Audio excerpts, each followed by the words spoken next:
Hello আমার ভালোবাসার বন্ধুরা, কেমন আছো সবাই? আশা করি সকলেই ভালো আছো। আমি তোমাদের প্রিয় চুমকি আপু আবারও চলে আসলাম নতুন একটি গল্প নিয়ে। গল্পটি শেষ পর্যন্ত শুনলে তোমাদের দাঁড়িয়ে যাবে। আমি কখনই ভাবিনি যে আমি আমার মা হেনাকে আমার নিজের স্ত্রী হিসেবে পাব। যেদিন মা আমায় অনুভব করল যে আমি বাড়ির কর্তা। আমার নাম রাজু। কয়েক মাস আগে আমার বাবা মারা গেছেন, কিন্তু আমার আর মায়ের জন্য সবকিছুই রেখে গিয়েছিলেন। আমাদের জন্য একটি বাড়ি এবং ব্যাংকে বেশ ভালোমতো টাকা পয়সা রেখে গিয়েছিলেন। আমি একটি রাজ্য সরকারের কর্মচারী আর আমার মাইনে বেশ ভালো ছিল। ঘরের কাজ করতে আমার একদমই ভালো লাগতো না, আর আমার জীবন অফিস আর পাড়ায় আড্ডা মেরেই কেটে যেত। আমি কখনই বাড়ি নিয়ে মাথা ঘামাই না। আমার বাবা বাড়ির বাইরের কাজকর্ম দেখত আর মা বাড়ির ভিতরের দায়িত্ব নিত। তাই আমি কোনো চাপ ছাড়াই জীবন যাপন করছিলাম। কিন্তু যেদিন আমার বাবা আমাদের ছেড়ে চলে গেলেন, তখন আমি বুঝতে করি যে মাকে সমস্ত কাজ করতে হয়। মা কিছু না বলেই প্রায় 1 মাসের উপর সব দিক সামলাচ্ছিল এবং কখনো অভিযোগ করেনি। কিন্তু একদিন মা আমার উপর অনেক চেঁচিয়েছিল। মা আমার উপর রেগে বলেছিল, তুই একটা দায়িত্বজ্ঞানহীন ছেলে। তোর বাবার অবর্তমানে তুই বাড়ির কর্তা, তাই তোকে পরিবারের সমস্ত কাজকর্মের দায়িত্ব নেওয়া উচিত। মায়ের জন্য আমার খারাপ লাগলো এবং তখন থেকে আমি বাড়ির সব কাজকর্ম করতে শুরু করলাম আর মাকে সবভাবে সাহায্য করতে লাগলাম। আমি বাড়ির বাইরের সমস্ত কাজ করতে লাগলাম এবং মা আর কখনো অভিযোগ করেনি। মা খুব খুশি হয়েছিল। প্রতিটি জিনিস ভালো চলছিল যতক্ষণ না বুঝলাম মাও একজন মহিলা। আমার এখনও সেই দিনটি মনে আছে। আমি কাজ থেকে তাড়াতাড়ি এসেছি এবং যেহেতু মা আমার জন্য দরজা খোলেনি, আমি আমার চাবিটি দিয়ে দরজা খুলে বাড়ি ঢুকলাম। বাথরুম থেকে শাওয়ারের আওয়াজ আসছে। আমি আমার সমস্ত জিনিসপত্র রাখার জন্য আমার ঘরে গেলাম। কিছুক্ষণ পরে শাওয়ারের আওয়াজ থামল এবং বুঝলাম মা তার ঘরে ঢুকল। আমি আমার ঘর থেকে বেরিয়ে মায়ের ঘরের দিকে যাচ্ছিলাম। মায়ের ঘরের দরজায় গিয়ে দেখলাম যে দরজাটি ঠিকভাবে বন্ধ করা হয়নি। দরজার ফাঁক দিয়ে ঘরের ভেতর তা দেখা যাচ্ছিল। মা একসেট হয়ে দাঁড়িয়ে আছে। সদ্য স্নান করার জন্য মায়ের মাথার চুল ভিজে ছিল আর সারা গায়ে জলের ফোঁটা লেগেছিল। দেখে আমার জ্ঞান হারাবার অবস্থা। মায়ের নজরে আসার আগে আমি একটু জোরে মা বলে ডেকে নিলাম। মা সঙ্গে সঙ্গে গুছিয়ে নিয়ে দরজা খুলে জিজ্ঞেস করল, রাজু, কখন এলি তুই? আমি তো বুঝতেই পারিনি। আমি বললাম, এই কিছুক্ষণ আগে এসেছি। সব বাজার রান্না ঘরে রেখে দিয়েছি। তারপর আমি আর মা কিছুক্ষণ স্বাভাবিক কথাবার্তা বললাম। আমার মায়ের সেই দৃশ্যের পরে আমি আর নিজেকে ধরে রাখতে পারলাম না। এরপর থেকে আমি মাঝে মাঝেই মাকে একসেট অবস্থায় দেখতাম। মায়ের প্রতি দিন দিন আমার আকর্ষণ বাড়তে থাকে এবং আমি সব সময় মায়ের একসেট দেখার সুযোগ খুঁজতে শুরু করি। এমনকি আমি মায়ের সম্পর্কে চিন্তাভাবনা করা ও শুরু করেছি। মাঝে মাঝে মাকে চিন্তা করে শুরু করি। এই মুহূর্তে আমি বুঝতে পারি যে বাবা আমাকে বাড়ি এবং নগদ ছাড়া অন্য আরেকটা জিনিস রেখে গেছেন। সেটা হলো আমার মা এবং তার সুন্দর সমস্ত উত্তরাধিকার এর সেরা সম্পত্তি। এক রাতে আমরা টিভিতে একটি হিন্দি সিনেমা দেখছিলাম। এটি বিবাহবহির্ভূত সম্পর্কের স্বল্প বাজেটের সিনেমা ছিল। সিনেমাটায় অনেক দৃশ্য ছিল, যদিও পুরো দৃশ্য ছিল না, কিন্তু নায়িকার ডিপ কাট, নায়কের নায়িকাকে দৃশ্য বা নায়িকার দৃশ্যগুলো খুব ছিল। সিনেমাটা দেখতে দেখতে আমরা দুজনেই খুব হলাম। আমি দেখতে পাচ্ছিলাম যে মা খুব হয়ে ভারী শ্বাস নিচ্ছে। সিনেমার পরে আমরা সিনেমাটা সম্পর্কে কিছুটা আলোচনা করলাম এবং তারপরে আমরা আমাদের ঘরে চলে গেলাম। আমি এতটাই বিভোর ছিলাম যে ঘরে এসে আমার কিন্তু তারপরেও ঘুমোতে পারলাম না। সিনেমা এবং আমার মাকে নিয়ে ভাবতে ভাবতে হাতের কাজ করলাম। আমি দেখলাম যে আমাকে কিছু করতে হবে। আমি চিন্তা করলাম, যেহেতু আমি বাড়ির কর্তা, তাই বাড়ির মহিলাকে আমার কর্ত্রী বানাতে হবে। আমি আমার বাড়ির মহিলাকে সন্তুষ্ট করব এবং সে আমাকে সন্তুষ্ট করবে। আমি এটাও জানতাম যে মহিলাটি আমার মা এবং সে আমাকে তার অংশীদার হিসাবে গ্রহণ করবে না। আমি সেটা মাকে বোঝালেও সে সেটাতে রাজি হবে না, তাই সবচেয়ে ভালো জিনিস হবে প্রথমবার মাকে জোর করা। একবার যদি মাকে জোরে করে আনতে পারি তাহলে সে পরে আমাকে তার প্রেমিক হতে দেবে। এইসব ভাবতে ভাবতেই আমার আবার শক্ত হয়ে গেল। আমি আস্তে আস্তে আমার ঘর থেকে বের হয়ে মায়ের ঘরে চলে গেলাম। দরজা বন্ধ থাকলেও লক করা ছিল না। আমি দরজা খুলে মায়ের ঘরে ঢুকলাম। মায়ের ঘরে নাইট ল্যাম্প জ্বালা ছিল। মা দেওয়ালের দিকে মুখ করে শুয়ে আছে। আমি এগিয়ে দেখলাম যে মায়ের দুটো যেন বেরিয়ে আসছে। মায়ের খুব সুন্দর এবং ধীরে ধীরে মায়ের নিঃশ্বাসের তালে তালে সেটা কাঁপছে। আমার বাবা মারা যাওয়ার পরে থেকে মা একা একা শুতো। আমি স্থির করলাম যে যদি কখনো মায়ের সাথে আমি তবে সেটা আমার বিছানায় হবে। কারণ ওই বিছানাতেই বাবা বেঁচে থাকার সময় মা বাবা, কারণ আমি চাইছিলাম মাকে আমার কর্ত্রী বানিয়ে একই বিছানায়। এরপর আমি মায়ের হাতটি ধরে বিছানা থেকে টেনে নামিয়ে তাড়াতাড়ি আমার ঘরে নিয়ে এলাম। মা ঘুমের ঘরে কিছু বোঝার আগেই আমার ঘরে এনে দরজাটা লক করে দিলাম। মা থতমতভাবে আমার দিকে জিজ্ঞেস করল, কি করছিস? আমি কিছু না বলে মায়ের টানতে লাগলাম। মা দু হাতে করে ধরে আছে যাতে আমি সেটা খুলতে না পারি।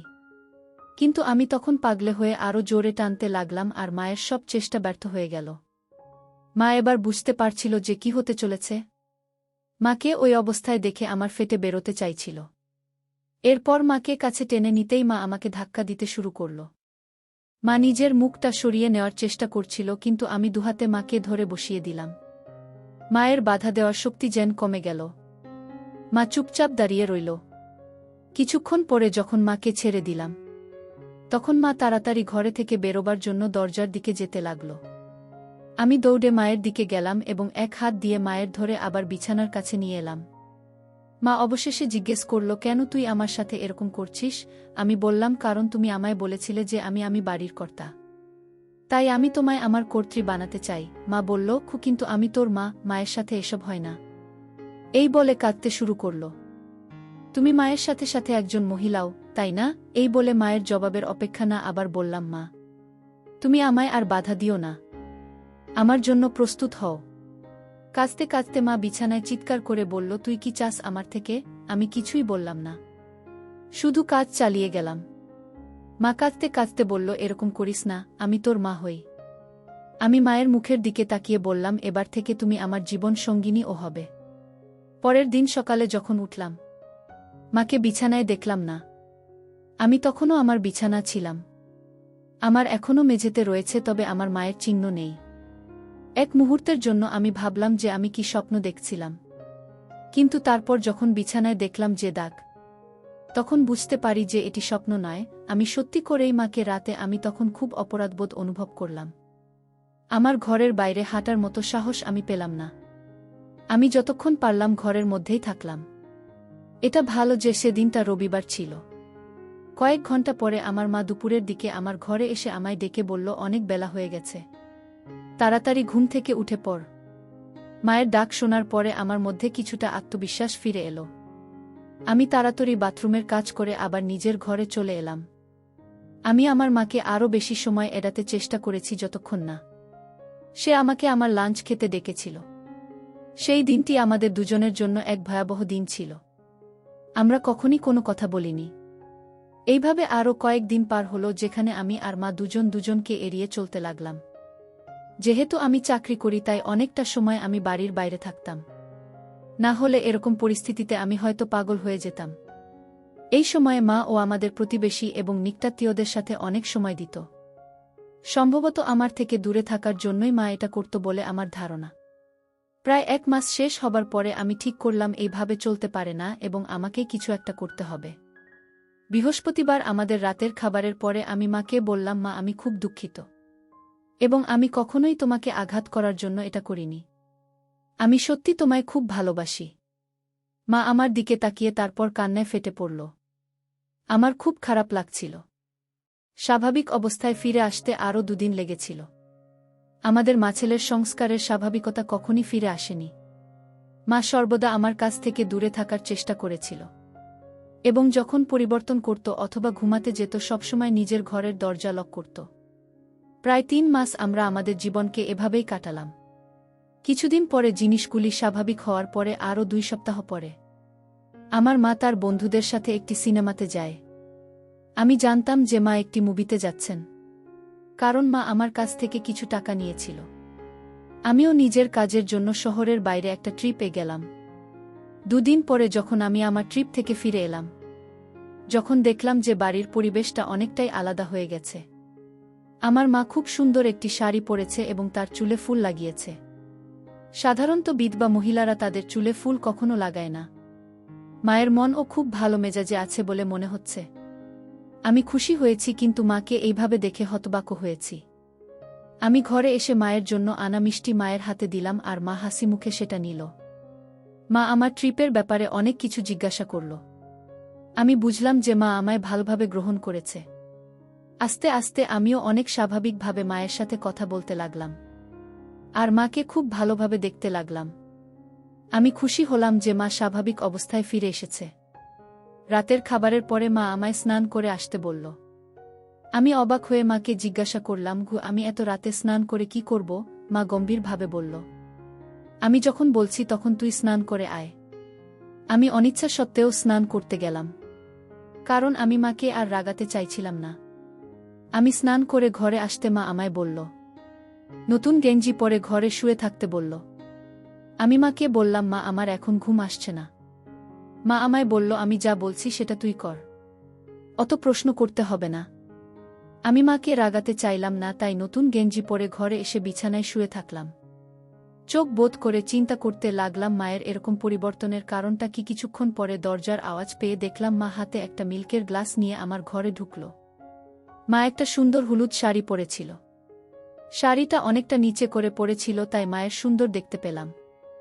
আমি মাকে এভাবে দেখে হতবাক হয়ে গেলাম। মা যেন ঠিক এক নববধূর মতো আমার ঘরে ঢুকল, কারণ সাধারণত নববধূ রায় হাতে মিল্কের গ্লাস দিয়ে এইভাবে ঘরে প্রবেশ করে। এক মুহূর্তের জন্য আমি ভাবলাম যে এটা হতে পারে না। আমি আমার চোখকে বিশ্বাস করতে পারছি না। আমি যাকে চেষ্টা করেছিলাম সে আবার আমার কাছে আসার চেষ্টা করছে কেন?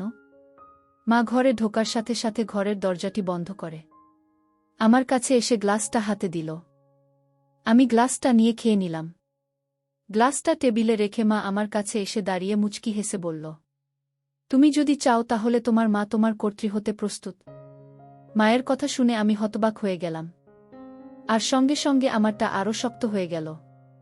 আমি বিশ্বাস করতে পারছি না যে আমার নিজের মা আমাকে তাকে আমন্ত্রণ জানাচ্ছে। আমার এসব চিন্তা করতে কয়েক মিনিট সময় লেগেছে, কারণ আমি দেখতে পেলাম যে আমার মা এখনও আমার উত্তরের জন্য অপেক্ষা করছে। এই মুহূর্তে আমি কি করব বুঝতে পারছি না। আমার মাকে দেখতে ঠিক একজন সদ্য বিবাহিত কনের মতো লাগছে। মা নিজেকে আমার কর্ত্রী হিসাবে গ্রহণ করার জন্য প্রস্তাব দিচ্ছে, এবং আমার শক্ত হচ্ছে। হ্যাঁ হ্যাঁ বলার বাইরে আমি আর কিছুই ভাবতে পারলাম না। এরপর থেকে আমাদের সম্পর্ক স্বামী স্ত্রীর মতো হয়ে গেল। মা আমার ঘরে প্রতি রাতে শুতে আসত। কারো কৌতূহল হতে পারে তাই মায়ের ঘরের বিছানাটাও সাজানো থাকত। দিনের বেলায় যখন কেউ আমাদের চারপাশে থাকে তখন আমরা কেবল মা এবং ছেলে, কিন্তু রাত হলেই আমার স্বামী ও স্ত্রী হয়ে যেতাম। মা স্বামীর কাছ থেকে ফিরে আসার অপেক্ষায় স্ত্রীর মতো পোশাক পরে আমার জন্য অপেক্ষা করত। আমি যখন কাজ থেকে বাড়ি ফিরে আসি তখন আমার মা সুন্দরভাবে সেজেগুজে থাকত। মা আমার কাছে স্ত্রী এবং আমি তার স্বামী ছিলাম। কয়েক মাস পরে ৪৩ বছর বয়সে আমার মা হেনা আবার হল। এবার মায়ের আমার বাচ্চা, তার নিজের ছেলের বাচ্চা। আমি খুশি আমাদের বাচ্চা আর ৬ মাসের মধ্যে পৃথিবীতে ভূমিষ্ঠ হবে। এইভাবেই মা আর ছেলের প্রেমের সম্পর্ক আর সংসার চলতে লাগল। এখন মা আর আমি দুজনেই খুব খুশি। সবাই দোয়া করবেন।